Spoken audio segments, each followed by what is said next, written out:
یہ بات کہی ہے، اور یہ بہت پرانے زمانے کی بات نہیں ہے، یعنی اس کے گواہ اب تک موجود ہیں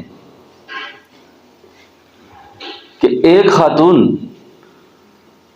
ایک میت کو لے کر آئی کہ اس کو دفن کر دو۔ وہ گورکن کہتا ہے کہ میں جب قبر کھود کے تیار کر لی،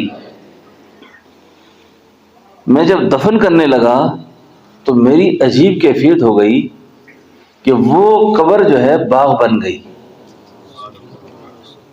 اور اس میں خوبصورت قسم کے پھول، اور تا حد نگاہ میں دیکھ رہا ہوں کہ مجھ پہ وہ قبر وسیع ہو گئی۔ تو میں نے میت کو دفن کیا، عورت کا دیکھا تو عورت نہیں تھی، چلی گئی تھی۔ میں بڑا فکر مند تھا کہ اس عورت سے پوچھوں کہ یہ آدمی کون ہے،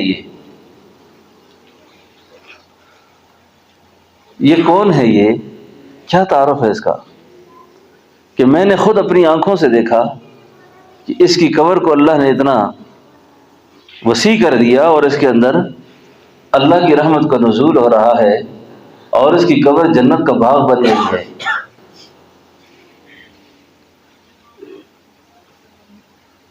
کہتے ہیں کہ مجھے بہت ہی تجسس رہا کہ کاش کہ وہ عورت مل جاتی، میں اس سے پوچھ لیتا،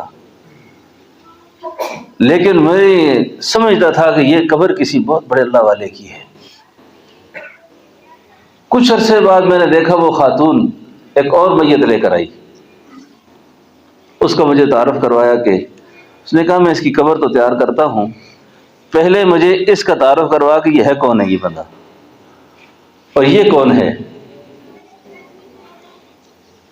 کہتے ہیں کہ میں نے دوسرے کی قبر جب کھوتی تو دوسرے کی قبر کے اندر بھی اسی طرح کے مناظر تھے، بڑا خوبصورت منظر۔ میں نے پوچھا یہ کون اور یہ کون؟ اس نے کہا یہ میرا بیٹا تھا، قرآن کا حافظ تھا اور قرآن پڑھتا تھا، اور یہ جو میرا بیٹا ہے یہ مستری تھا یا اس طرح کا کوئی کام کرتا تھا۔ اس نے کہا یہ کیا؟ اس نے کہا اس نے اس بھائی کو یہ کہہ رکھا تھا کہ تو قرآن پڑھنا، قرآن کی خدمت کرنا، میں تیری ضروریات کا انتظام میں کیا کروں گا۔ ایک کو قرآن کی وجہ سے اور دوسرے کو حفاظت قرآن کی وجہ سے اللہ نے یہ مقام دنیا میں دکھایا۔ دوستو، میں آپ سے یہ بات بہت سچ عرض کرنے لگا ہوں کہ اہل قرآن کے ساتھ تعلق رکھنے کے بہت فائدے ہیں، اہل قرآن کے ساتھ دوستیوں کے بہت فائدے ہیں۔